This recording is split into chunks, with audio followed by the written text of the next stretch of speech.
Hello mga idol, ayan. Gagawa tayo ng lagayan ng ating sisiw. Kasi malapit na mapisa yung ating sinalang sa incubator. Ito yung lagayan nila. Tapos gagawa din tayo ng hatcher mamaya. Karton lang. Yan, lalagyan natin ng tali para matibay. Tapos dito lalagyan natin ng karton, takpan natin. Yan.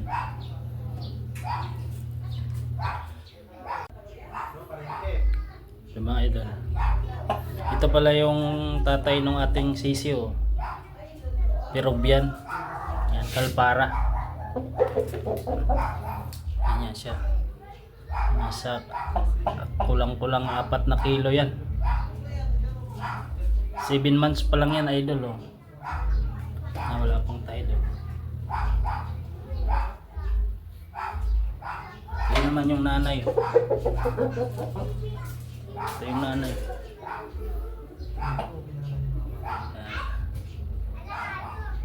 Sa labas.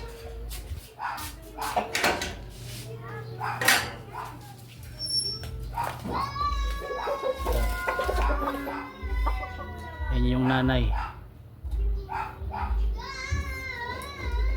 Parehong Kalpara. Ito naman yung white jacket natin na lalaki. Malaki din yan, mga 3 kilo. Puro malalaking manok to.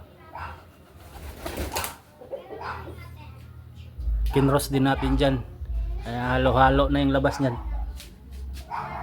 Ayan.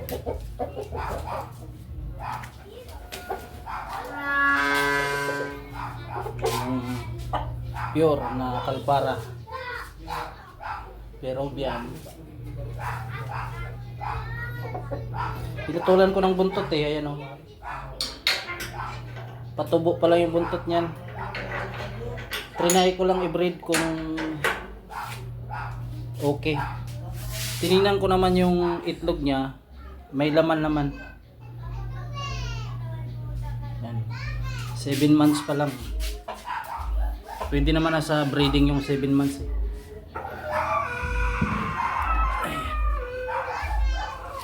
So tapusin muna natin to pag tali.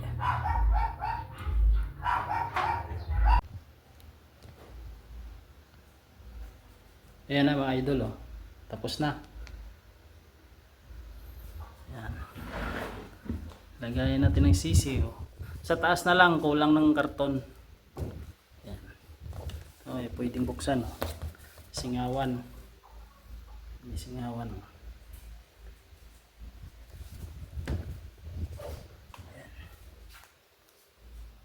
Ayan. Ayan.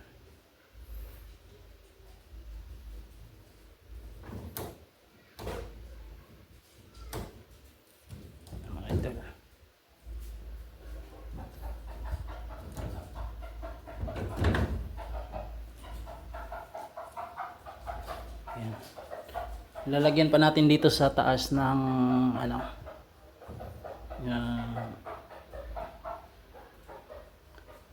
karton. Yun sa taas. 2 by 2 by 2. Ito yung natin, oh, mapipisa na. Bukas 18 days na to. Ayan.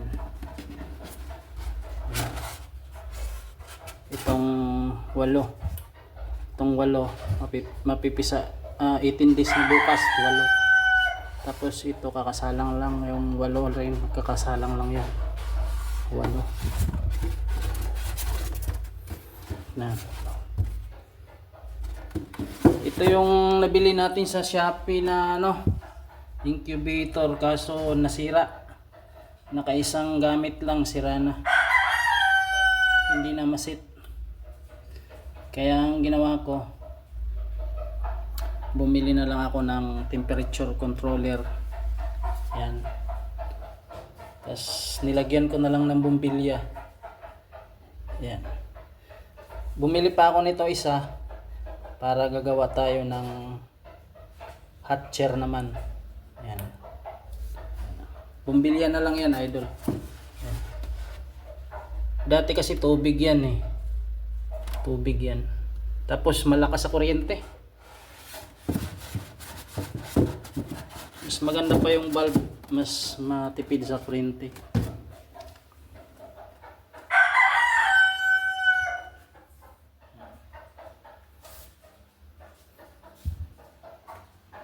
Ito pa yung dalawa oh. Pag naging 8 yan, salang natin ulit. Ito yung bago nating bili. Gagawin nating hot chair. Karton lang ilalagay natin sa karton. Yan. Mamaya pag nakahanap ako ng karton. Ay mamaya ituro ko sa inyo. Pakita ko sa inyo kung paano ikabit. Ito. Ayan. Ito saksakan. Tapos yan. May kasama na yung temperature yan. Ito. Tsaka wire. Itong wire. Parang ano to. Speaker wire. Ayan. Wala nang pan yan. Kasi yung pan ginagamit lang yun pag malaki yung incubator na gagawin nyo para ma-distribute yung init. Kailangan nyo ng pan. Pero pag isang layer lang, hindi na kailangan. Kagaya nung ginawa natin doon. Isang layer lang yan ng itlog. Hindi na kailangan ng pan. Ayan. Ayan mga idol. Sabit na natin. Ayan. Ayan.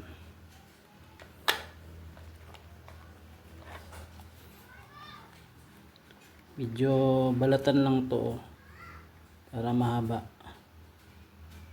Ano, para mahumaba. Kagaya nito. Tapos pagdugtungin natin. Ayan. Ayan. Itong may red. Ayan, itong may red na yan. Dito natin ikabit. Ayan. Sa blue. Kahit naman magkabaliktad yan, pwede naman. Ayan. Tapos ito yung sa ilaw. Yung nasa gitna sa ilaw. Ayan. Ito sa saksakan. Ito, dalawa sa saksakan. Ito. Ayan. Tapos ito sa ilaw. Sa gitna. Ayan na idol oh. Nakakabit na. Itong sa kaliwa, ito. Saksakan yung sakit. Yan. Tapos ito naman sa gitna. Ito sa gitna. Yung ilaw. Wala pa tayong ilaw eh, bibili pa. Yan. Ito yung isushoot doon sa ano. Sa may ilaw.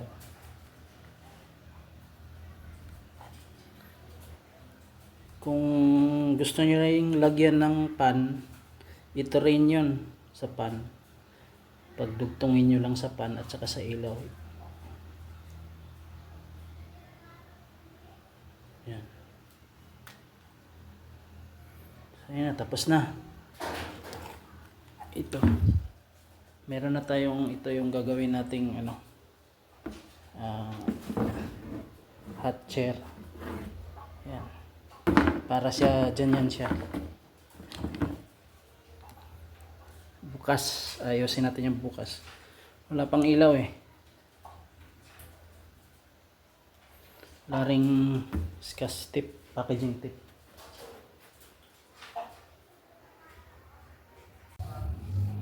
Ayan na mga idol.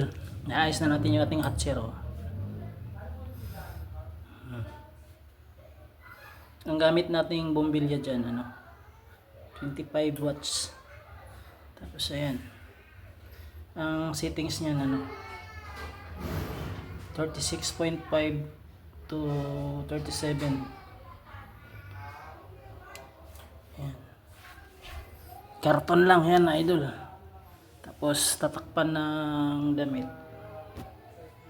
Damit lang kasi wala na akong karton eh.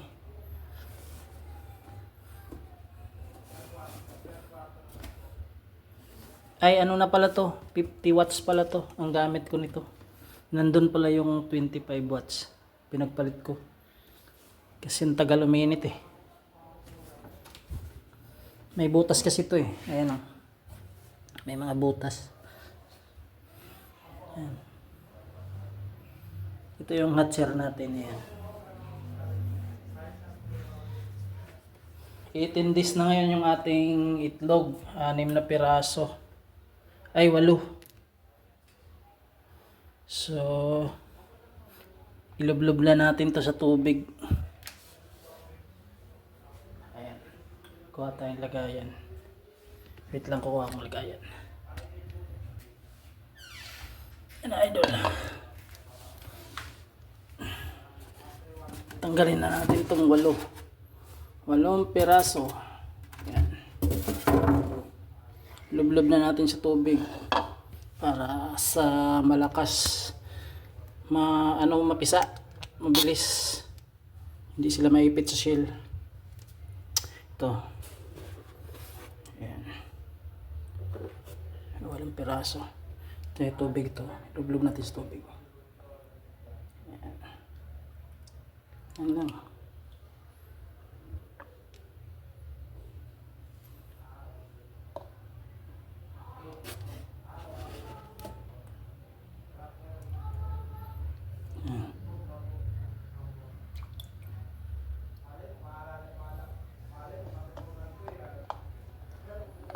Para yung humidity mataas kaagad yung humidity niya. Ayan.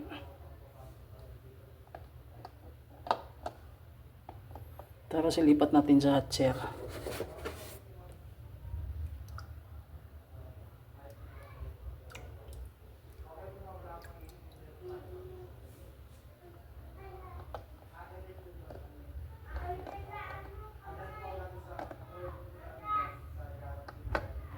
Yan, okay na.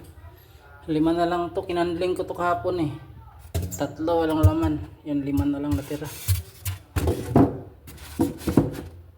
Ang temperature nito 37.5 to 37.4 to 37.7. Yan. So ito naman ilipat natin dito. Yan.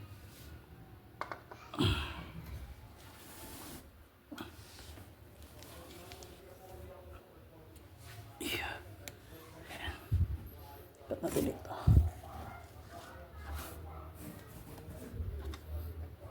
Hindi na natin ito babaliktarin kasi parts na eh. Peruvian yan mga idol. Peruvian. Maluwag pa oh.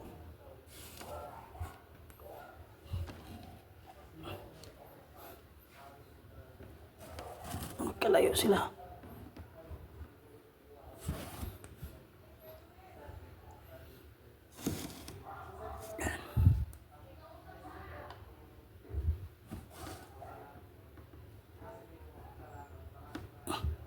Hanggang sa 21 days mapipisa na yan. Hindi na natin babaliktarin yan. Tapos lalagyan natin ng tubig para sa kanyang humidity. Wait lang.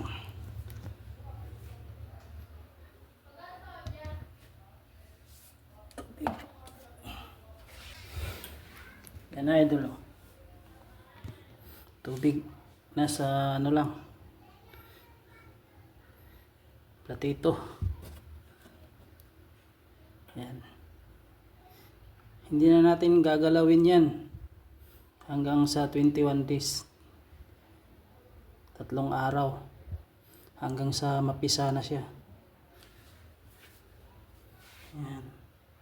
Ilaw na yan, 36.5. Ayun, ilaw na siya.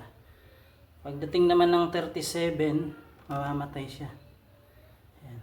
8 piraso yan. Ayan. Puro may laman yan. Ayan, sana lahat mapisa. I-update ko na lang ko kayo, idol, kung pagka 21 days nito, kung ilan ang mapisa. Ayan. Takpan na natin.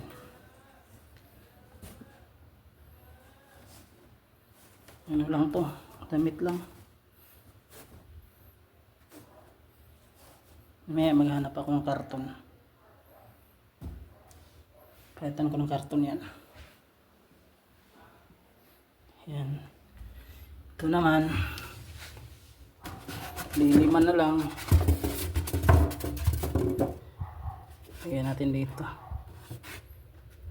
Lagyan natin sa inyo.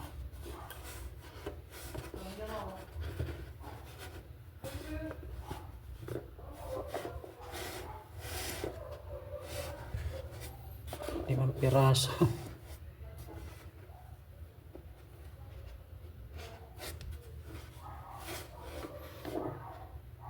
Try lang naman to eh. Pag nag-okay, ano tayo ng inahin, bili tayo ng maraming inahin. Tapos dito na natin i-incubate. Yan, may tubig yan. Para may humidity siya.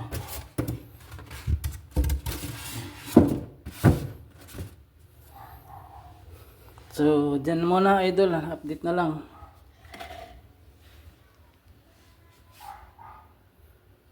Yan, 36.9. Ayan, namatay siya. 37. So, sobra yan ng isa. Magiging 37.1. Parang ito rin. Yan. 36.5. Ay, hindi kasi binuksan natin eh. Yan.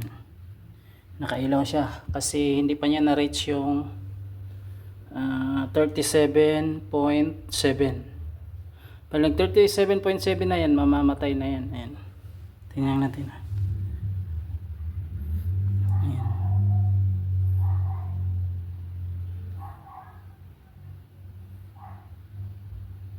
Ayan. 37.3. Ayan. Ayan. Ayan, 37. Namatay na. Ayun, namatay na. 37.8. May sobra laging isa. May 0.1 laging sobra. Siyempre magtuloy-tuloy pa yung init bago mamatay yung ilaw. Ayan. Pag bumaba naman siya ng 37.4 yata yung set ko, 37.5. Mabubuhay na naman siya. Ayan.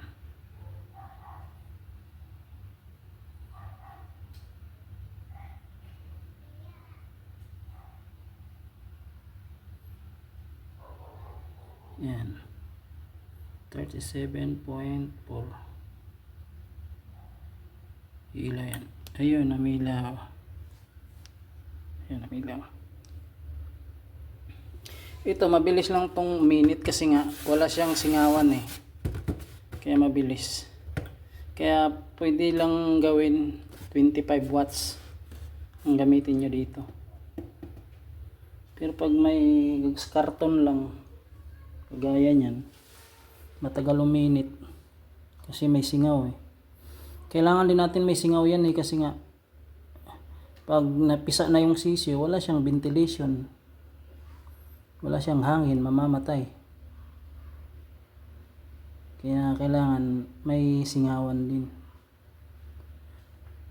Kasi walang pan yan eh. Hindi natin nilagyan ng pan. Ayan. Yan na muna mga idol. Update ko na lang kayo sa 21 days nito. Ayan. Salamat sa panonood. Yan, pag napisa na pala yun dun, idol, yung nandun sa ating hot shell. Dito natin ilagay. Yan, sa malaki. Yan. Diyan natin sila ilagay. Maluwag. Yan. Mga ano sila dyan. 2 linggo.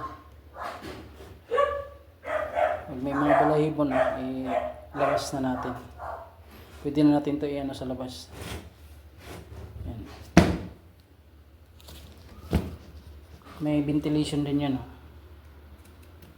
Yan. Yung ilaw nito o yung ilaw nitong hatcher, lipat natin dito. Dito. Pag ayos na. Napisa na.